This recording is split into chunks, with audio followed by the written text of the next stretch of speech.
ನಮ್ ರಾಜಿಗೆ ನೀವು ಅಂದ್ರೆ ಪ್ರಾಣ. ಈಗ ಮನೆಗೆ ಹೋಗ್ತಿದ್ದ ಹಾಗೆ ಮನೇಲಿಲ್ಲ ಅಂದ್ರೆ ಈಗ ಏನ್ ಹೇಳೋದು? ಭಗವಂತ, ನೀನೇ ನನ್ನ ಕಾಪಾಡಬೇಕು.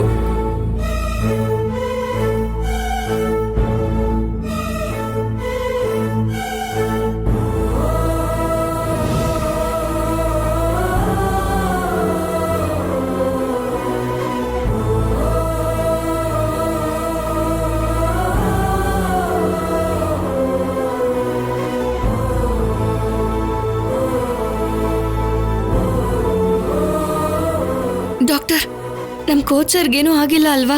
ಏನೂ ಆಗಿಲ್ಲಮ್ಮ. ಟೈಮಿಗೆ ಸರಿಯಾಗಿ ಮೆಡಿಸನ್ ಕೊಡ್ತಾ ಇರಬೇಕು.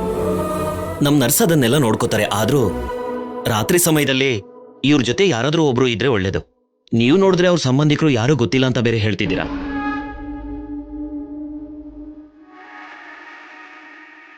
ಇಡೀ ರಾತ್ರಿ ಇರ್ಬೇಕಾ? ಅಯ್ಯೋ, ರಾತ್ರಿ ಮನೆಗೆ ಹೋಗದೆ ಇದ್ರೆ ನನ್ನ ಕತೆ ಅಷ್ಟೇ. ಇಂಥ ಸಂದರ್ಭದಲ್ಲಿ ನಾವು ಇವ್ರನ್ನ ಹೀಗೆ ಒಂಟಿಯಾಗಿ ಬಿಡೋದು ಒಳ್ಳೇದಲ್ಲ. ಆಹಾ, ಪರವಾಗಿಲ್ಲ ಸರ್, ಇವ್ರ ಜೊತೆ ನಾನು ಇಲ್ಲೇ ಇರ್ತೀನಿ. ಹಾಗಾದ್ರೆ ಟೆನ್ಷನ್ ಇಲ್ಲ. Nurse, take care of him. ಸರಿ ಡಾಕ್ಟರ್.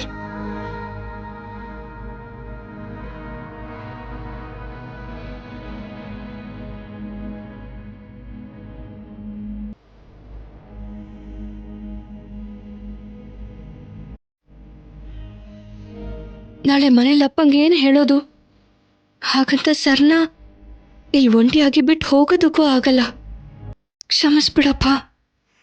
ನಮ್ಮವ್ರು ಯಾರಾದ್ರೂ ನೋವಲ್ಲಿದ್ರೆ ಆ ನೋವನ್ನ ದೂರ ಮಾಡೋ ಜವಾಬ್ದಾರಿ ಕೂಡ ನಮ್ದೇ ಅಂತ ನೀನೇ ಹೇಳ್ತಿದ್ದೆ ಅಲ್ವಾ? ಅದಕ್ಕೆ ಇಲ್ಲೇ ಇರ್ತಾ ಇದ್ದೀನಿ.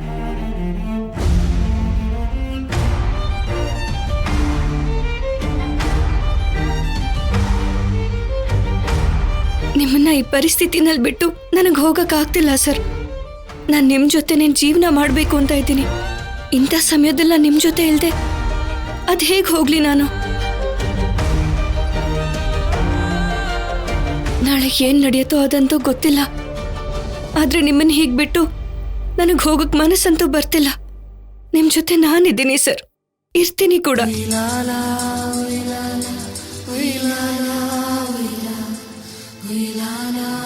ಮೇಡಮ್, ಇವ್ರು ನಿಜವಾಗ್ಲೂ ನಿಮ್ಮ ಸರಾ? ಯಾಕೆ ಹಾಗೆ ಹೇಳ್ತಿದ್ದೀರಾ? ಅಂದರೆ ಇವ್ರಿಗೋಸ್ಕರ ನೀವು ಪಡ್ತಿರೋ ಕಷ್ಟ ನೋಡಿದರೆ ಸರ್ ಅನ್ನೋ ಅಭಿಮಾನನೂ ಮೀರಿ ಏನೋ ಇದೆ ಅನ್ನಿಸ್ತಿದೆ. ಅದಕ್ಕೆ ಹಾಗೆ ಕೇಳಿದೆ.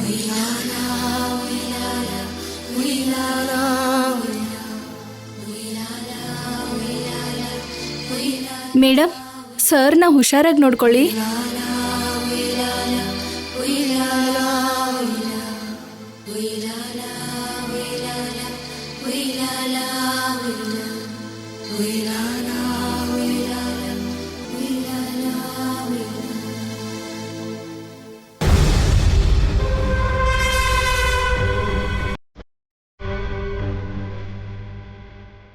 ಏನೋ ಅಂದ್ಕೊಂಡ್ರೆ ಏನೋ ಆಗೋಯ್ತು.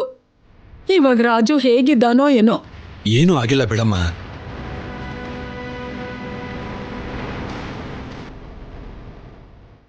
ಏನ್ ಹಂಗ್ ನೋಡ್ತಿದ್ಯಾ? ಯಾರ ಮೇಲೆ ಕೋಪ? ಯಾರ ಮೇಲೆ ಕೋಪ ಮಾಡ್ಕೊಂಡು ಏನ್ ಪ್ರಯೋಜನ? ವಿಷಯಕ್ ಬಾ. ಸ್ಪರ್ಧೆಲಿ ಸೋತೋದ್ರಲ್ಲ. ಯಾರೇ ಸೋತೋಗಿದ್ದು? ಏಕೆ? ನಮ್ಮ ಅಣ್ಣ ಗೆದ್ರೆ ನಾನ್ ಗೆದ್ದಾಗೆ ಅಲ್ವಾ? ಹೌದು ಶಿವರಾಜು, ಅದನ್ನ ಅರ್ಥ ಮಾಡ್ಕೊಳ್ದೆ. ನನ್ನ ಹೆಂಡ್ತಿ ನೋಡು ನಾನು ಹೇಗೆ ನೋಡ್ತಿದ್ದಾಳೆ ಅಂತ. ನಮಗ್ ಬೇಕಾಗಿದ್ದು ಗೆಲುವು, ಗೆದ್ವಿ.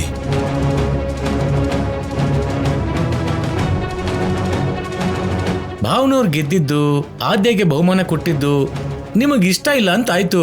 ಹೇಳಿ, ನಿಮ್ಗೆ ಇಷ್ಟ ಇಲ್ಲ ಅಂದ್ರೆ ಹೇಳ್ಬಿಡಿ. ನೀವು ಗೆದ್ದಿದ್ರೆ ನನಗ್ ಸಂತೋಷ ಆಗ್ತಿತ್ತಲ್ಲ. ನೋಡು, ರಾಮ ಗೆದ್ರೂ ಒಂದೇ, ಲಕ್ಷ್ಮಣ ಗೆದ್ರೂ ಒಂದೇ. ಮಾತಾಡಿದ್ ಸಾಕು, ಇವಾಗ ಸುಮ್ನಿರು. ಅದು ಬಾಯಿ ಅಂದ್ರೆ ಅದು ನನ್ನ ಮಾತಲ್ವೇ? ನಿನ್ ತಮ್ಮನ ಮಾತನ್ನೇ ನನ್ನ ಮಾತು ಅಂತ ಹೇಳ್ದೆ ಅಷ್ಟೇ.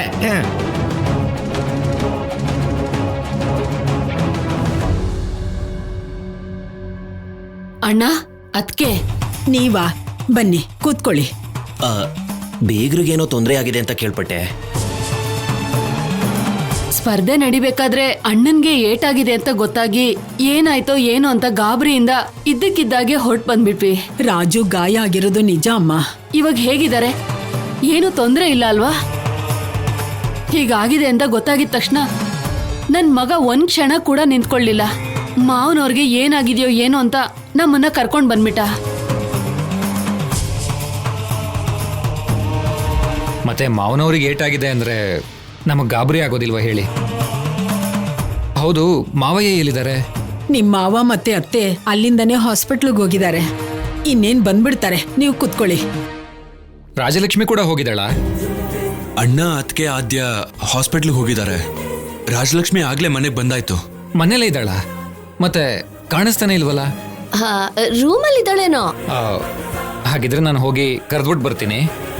ಪ್ರಶಾಂತ್, ನೀನ್ ಯಾಕೆ ಕರೆಯಕ್ ಹೋಗ್ತೀಯ? ನಾನೇ ಹೋಗಿ ಕರ್ಕೊಂಡ್ಬರ್ತೀನಿ. ಶಿವರಾಜು, ಹೋಗಕ್ ಬಿಡೋ, ತಪ್ಪೇನಿದೆ? ಗಂಡ ಹೆಂಡತಿ ಆಗೋರೆ ಅಲ್ವಾ? ಹೊರಗಿನವ್ರ ತರ ನೋಡಿದ್ರೆ ಹೇಗೆ? ಏನಪ್ಪ, ನಿಮ್ ಮನೇಲಿ ನಿನ್ಗೇನ್ ಅಡ್ಡಿ ಇದೆ? ಹೋಗ್ ನೋಡು, ಹೋಗು. ಮದ್ವೆ ಆದ್ಮೇಲೆ ನಿನ್ನ ಹಾಗೆ ನನ್ನ ಹಾಗೆ ಇರ್ತಾರೆ, ಆದ್ರೆ ಮದ್ವೆಗೆ ಮುಂಚೆ ಎಲ್ರು ಹಾಗಿರ್ತಾರೆ ಶಿವರಾಜು. ಏನ್ರಿ ನೀವು ನಿಂತ್ಕೊಂಡ ಇದ್ದೀರಾ? ಬನ್ನಿ ಬನ್ನಿ ಕೂತ್ಕೊಳ್ಳಿ. ಬನ್ನಿ ಬನ್ನಿ, ಕೂತ್ಕೊಳ್ಳಿ. ಕೂತ್ಕೊಳ್ಳಿ.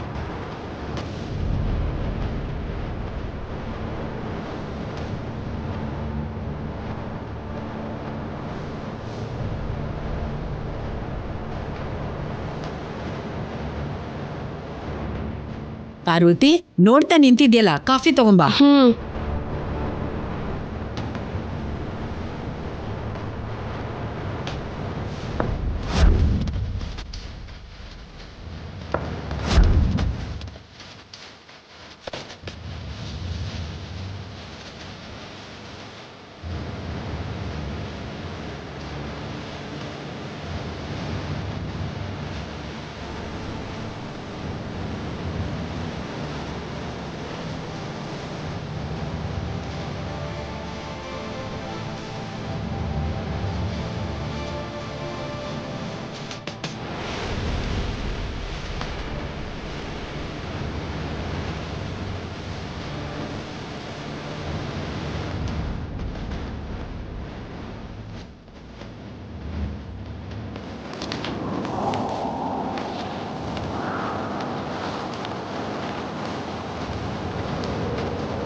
ಕೋಚ್ ಸರ್ ಒಬ್ರು ಹಾಕಿ ಪ್ಲೇಯರ್, ಅಷ್ಟಕ್ಕೂ ಅವ್ರು ನನ್ನ ಗುರುಗಳು.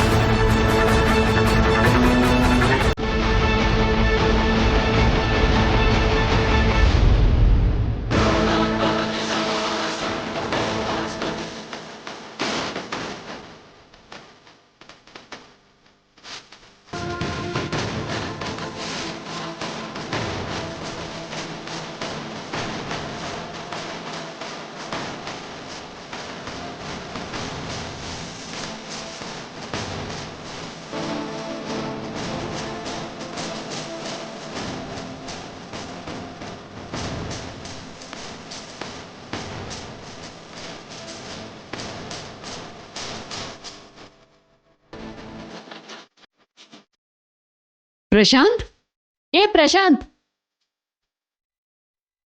ಯಾಕೆ ಅಳಿಯಂದರು ಹಾಗೆ ಹೋಗ್ತಿದ್ದಾರೆ? ಅದು ಅವನ್ಗೇನೋ ಅರ್ಜೆಂಟ್ ಕೆಲಸ ಇದೆ ಅಂತ ಹೇಳ್ದ. ಆ ವಿಷಯಕ್ಕೆ ಫೋನ್ ಬಂದಿರ್ಬೇಕು, ಅದಕ್ಕೆ ಹೊರಟಿದ್ದಾನೆ.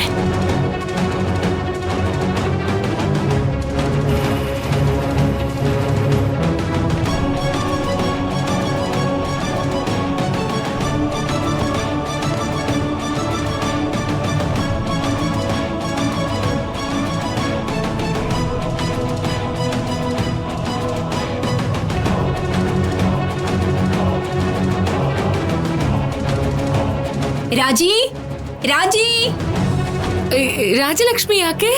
ಯಾಕೆ ಅಂದ್ರೇನಮ್ಮ? ನಿಮ್ ದೊಡ್ಡಪ್ಪನ್ಗೆ ದೃಷ್ಟಿ ತೆಗಿಬೇಕಲ್ವಾ? ರಾಜಿಗೆ ಹೇಳಿದ್ರೆ ಎಲ್ಲ ಏರ್ಪಾಡುಗಳನ್ನು ಮಾಡ್ಕೋತಾಳೆ. ಅಯ್ಯೋ, ಈ ಮಾತಿಗೆ ನನಗೆ BP ಬರೋ ಥರ ಇದೆಯಲ್ಲ. ದೊಡ್ಡಪ್ಪನ್ಗೋಸ್ಕರ ಎಲ್ಲ ತಯಾರಿ ಮಾಡ್ಕೋಬೇಕು ಅಂತ ಬಂದಿದ್ಲಲ್ವಾ, ಒಳಗೆ ಇದ್ದಾಳೆ ಅನ್ಸುತ್ತೆ. ಇರಿ, ನಾನು ಹೋಗಿ ಕರ್ಕೊಂಡು ಬರ್ತೀನಿ. ಹಾ,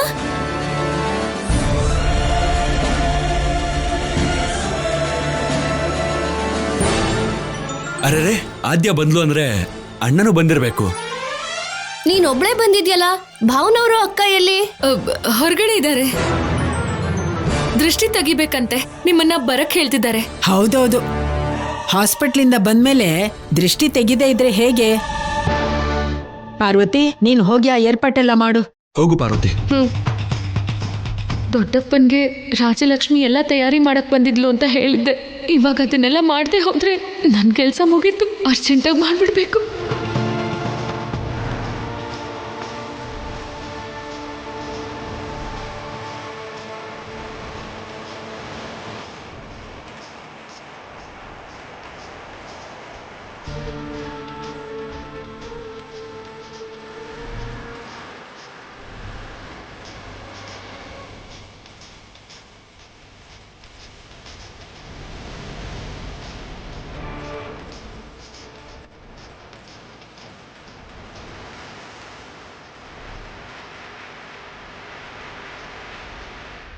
ಅಣ್ಣ, ಭಾವನವ್ರೆ, ಈಗ ಹೇಗಿದೆ ಅಣ್ಣ? ಹೇಗಿದ್ದೀರಾ? ಪರವಾಗಿಲ್ಲ ರಾಜು, ಹೇಗಿದ್ಯಪ್ಪ? ಪರವಾಗಿಲ್ಲಮ್ಮ, ಹುಷಾರಾಗಿದ್ದೀನಿ. ಅಣ್ಣ, ಹೇಗಿದ್ದೀರಾ? ಬಿಗ್ರೆ, ಹುಷಾರಾಗಿದ್ದೀರಾ ಅಲ್ವಾ? ಹುಷಾರಾಗೇ ಇದ್ದೀನಿ. ನೀವು ಮನೆಗೆ ಬಂದು ಎಷ್ಟೊತ್ತಾಯ್ತು? ನಾವು ಆಗ್ಲೇ ಬಂದ್ವಿ ಅಣ್ಣ. ನಿಮ್ಗೆ ಹೀಗಾಗಿದೆ ಅಂತ ಗೊತ್ತಾಗಿ ನೋಡೋಕ್ ಬಂದ್ವಿ.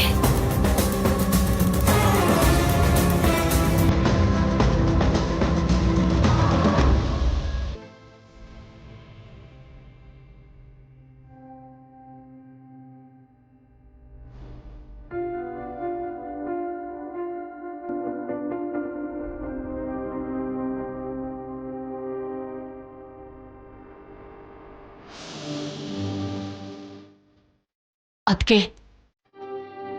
ದೃಷ್ಟಿ ತೆಗ್ಸಿ ಒಳ್ಳೆ ಕೆಲಸ ಮಾಡಿದ್ರಿ. ನೀವು ಕೂಡ ದೃಷ್ಟಿ ತೆಗೆಸ್ಕೊಳ್ಳಿ. ಅಯ್ಯೋ, ನನಗ್ಯಾಕೆ? ಹಾಸ್ಪಿಟಲಿಂದ ಬರ್ತಾ ಇದ್ದೀರಾ ಅದ್ಕೆ. ಹುಟ್ಟು ಸಾವು ಎರಡೂ ಇರುತ್ತೆ ಅಲ್ಲಿ. ಯಾವ ದೃಷ್ಟಿ ಇದ್ರೂ ಹೋಗುತ್ತೆ. ಇವರು ಚೆನ್ನಾಗಿದ್ರೆ ನಾನ್ ಚೆನ್ನಾಗಿದ್ದ ಹಾಗೇನೆ. ಇವ್ರಿಗೆ ದೃಷ್ಟಿ ತೆಗಿರಿ ಸಾಕು, ನನಗೇನು ಅವಶ್ಯಕತೆ ಇಲ್ಲ.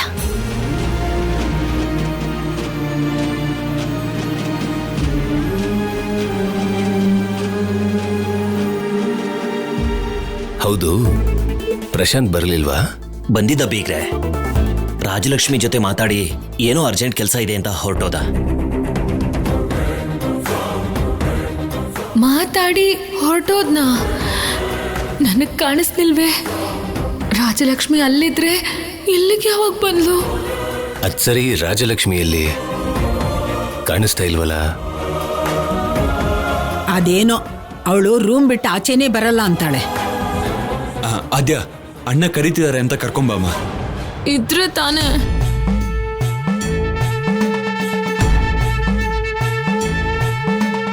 ಇಲ್ವಾ? ಅದೇನದು? ಅಲ್ಲ, ಈಗಷ್ಟೇ ಅಳಿಯಂದ್ರು ಮಾತಾಡ್ ಹೋದ್ರು ಅಂತ ಹೇಳಿದ್ರಲ್ವಾ? ಅವಾಗ ಇಲ್ಲೇ ಇರ್ಬೋದು, ಇವಾಗ ಅವಳಿಲ್ಲ. ಅವಾಗಿದ್ದವಳು ಇವಾಗ ಯಾಕಿಲ್ಲ? ದೊಡ್ಡಪ್ಪಂಗೋಸ್ಕರ ರೂಮ್ನೆಲ್ಲ ನೀಟಾಗಿ ಕ್ಲೀನ್ ಮಾಡಿ ಹೊರಗಡೆ ಹೋಗಿದ್ದಾಳೆ ಅನ್ಸುತ್ತೆ. ಹಾ, ನಾವ್ ಇಲ್ಲೇ ಇದ್ವಲ್ಲ, ಯಾವಾಗ ಹೊರಗಡೆ ಹೋದ್ಲು? ಅಯ್ಯೋ, ಇವ್ರ ಪ್ರಶ್ನೆಗಳಿಂದ ನನ್ನ ಸಾಯಿಸ್ಬಿಡ್ತಾರೆ ಅನ್ಸುತ್ತೆ. ಅಂದ್ರೆ ಪ್ರಶಾಂತ್ ಬಂದು ಮಾತಾಡ್ದ ಅಂತ ಹೇಳ್ತಿದ್ದೀರಾ ಅಲ್ವಾ? ಆಗ ನಿಮಗ್ ಕಾಣಿಸಿದ್ರೆ ಏನ್ ಮಾತಾಡಿದ್ರಿ ಅಂತ ಕೇಳ್ತೀರಾ ಅಂತ ನಾಚ್ಕೊಂಡು ಕಾಣಿಸ್ತೇನೆ ಹೊರಟೋಗಿದ್ದಾಳೆ ಅನ್ಸುತ್ತೆ. ನಾಚಿಕೆ ಪಟ್ಕೊಂಡ್ರೆ ಒಳಗಡೆ ಇರ್ಬೇಕು ಹೊರತು ಹೊರಗಡೆ ಹೋಗೋದಂದ್ರೇನು? ಈಗ ನಿಮ್ ಪ್ರಶ್ನೆಗಳಿಗೆ ಸಮಾಧಾನ ಮುಖ್ಯನಾ ಅಥವಾ ಹಾಸ್ಪಿಟ್ಲಿಂದ ಬಂದಿರೋ ದೊಡ್ಡಪ್ಪ ಈಗ ರೆಸ್ಟ್ ಮಾಡೋದು ನಿಮಗ್ ಮುಖ್ಯನಾ? ದೊಡ್ಡಪ್ಪ ನೀವು ಬನ್ನಿ. ಹುಷಾರು ರೀ. ಹುಷಾರಾಗಿ ಒಳಗ್ ಬನ್ನಿ. ನಡೀರಿ. ಓಕೆ ಅಲ್ವಾ? ಬನ್ನಿ ದೊಡ್ಡಪ್ಪ,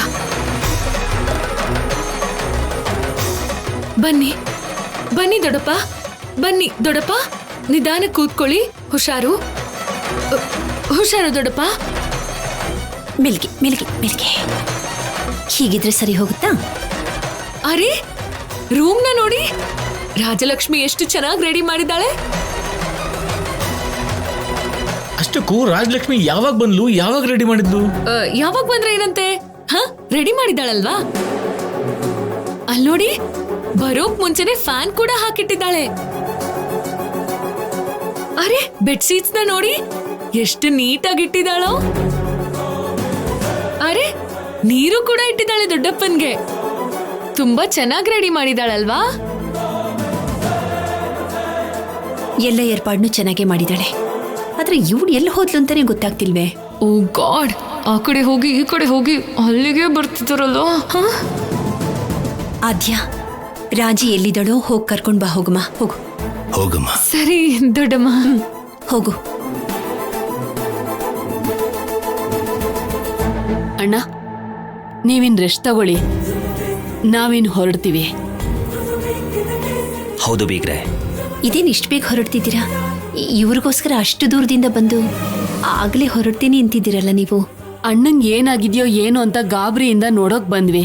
ನೋಡಾಯ್ತು, ಮತ್ತೆ ಬರ್ತೀವಿ. ಅದಕ್ಕೆ ಬರ್ತೀವಿ ಅಣ್ಣ. ಹೋಗ್ ಬನ್ನಿ. ಸರಿ, ಹೋಗ್ಬರ್ರಿ. ಬರ್ತೀವಿ ಅದಕ್ಕೆ.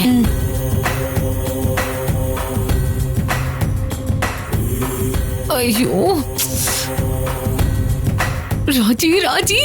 ರಾಜಲಕ್ಷ್ಮಿ, ನಿನ್ ಪ್ರೀತಿ ನನಗ್ ಸಾವು ತರ್ತಿದೆ ಕಣೆ. ನೀನಿಲ್ದೆ ಹೋದ್ರು ಇದೆಯಾ ಅಂತ ನಂಬ್ಸೋದಕ್ಕೆ ನನ್ ಪ್ರಾಣನೇ ಹೋಗ್ತಿದೆ. ಈ ಏಕಪಾತ್ರ ಅಭಿನಯ ನನ್ ಕೈಲಿ ಆಗ್ತಿಲ್ಲ. ಈಗೇನ್ ಮಾಡೋದು?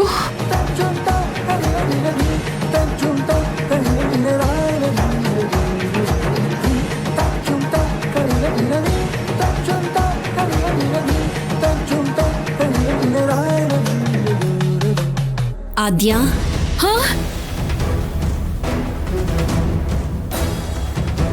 ಯಾಕೆ ಗಾಬರಿ ಆಗಿದೀಯಾ? ಗಾಬ್ರಿನಾ? ಗಾಬ್ರಿ ಯಾಕೆ? ಏನೂ ಇಲ್ವಲ್ಲ. ಹೌದು, ರಾಜಿನ್ ಕರಿ ಅಂತ ಹೇಳಿದ್ನಲ್ಲ, ಎಲ್ಲವಳು? ಇಲ್ಲ.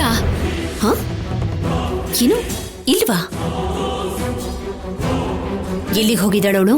ಹೊರಗಡೆ ಹೋಗಿರ್ತಾಳೆ. ಏನು, ಹೊರಗಡೆ ಹೋಗಿದ್ದಾಳ? ಇವ್ರ ಕಾರ್ ಗೇಟ್ ಆಗಿದೆ. ಹಾಗಿದ್ದಾಗ ಹೇಗೆ ಹೋದ್ಲವಳು? ಅಂದ್ರೆ ದೊಡ್ಡಪ್ಪನ್ಗೆ ಹಾಗಿದೆಯಲ್ಲ ಅಂತ ಎಲ್ಲಾನು ನೀಟಾಗಿ ರೆಡಿ ಮಾಡಿ ದೊಡ್ಡಪ್ಪ ಬೇಗ ಹುಷಾರಾಗ್ಲಿ ಅಂತ ದೇವಸ್ಥಾನಕ್ಕೆ ಹೋಗಿದ್ದಾಳೆ. ದೇವಸ್ಥಾನಕ್ಕ? ಅಲ್ಲ, ನಾವ್ ಈಗ ತಾನೇ ದೇವಸ್ಥಾನದಿಂದ ಬಂದ್ವಿ. ಅಂದ್ರೆ ದೊಡ್ಡಪ್ಪ ಬೇಗ ಹುಷಾರಾಗ್ಬೇಕು ಅಂತ ದೇವಸ್ಥಾನಕ್ಕೆ ಹೋಗಿದ್ದಾಳೆ. ಏನೋ ಏನ್ ಕಥೆನೋ. ಒಬ್ಬಾ,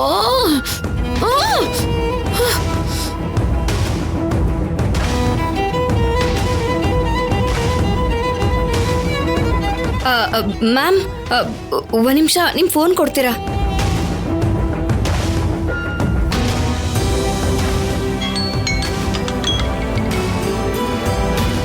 ಆದ್ಯ, ನಾನ್ ರಾಜಲಕ್ಷ್ಮಿ. ಆದ್ಯ, ಕೋಚ್ ಸರ್ನ ನೋಡ್ಕೊಳ್ಳೋದಕ್ಕೆ ಯಾರು ಇಲ್ಲ ಅಲ್ವಾ? ನಾನ್ ರಾತ್ರಿ ಇಲ್ಲೇ ಇರ್ತೀನಿ. ನಿನ್ಗೇನಾದ್ರೂ ತಲೆ ಕೆಟ್ಟಿದ್ಯಾ? 1 hour 2 hours ಆದ್ರೆ ಮನೇಲಿ ಮ್ಯಾನೇಜ್ ಮಾಡ್ಬೋದು. ನೈಟ್ ಎಲ್ಲ ಅಂದ್ರೆ ಮನೇಲಿ ಕೇಳಿದ್ರೆ ಏನಂತ ಹೇಳಿ?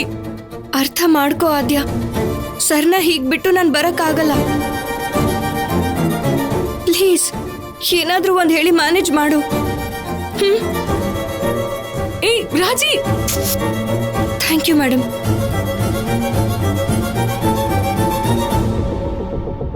ಇವಾಗ ಹೇಗ್ ಮ್ಯಾನೇಜ್ ಮಾಡ್ಲಿ?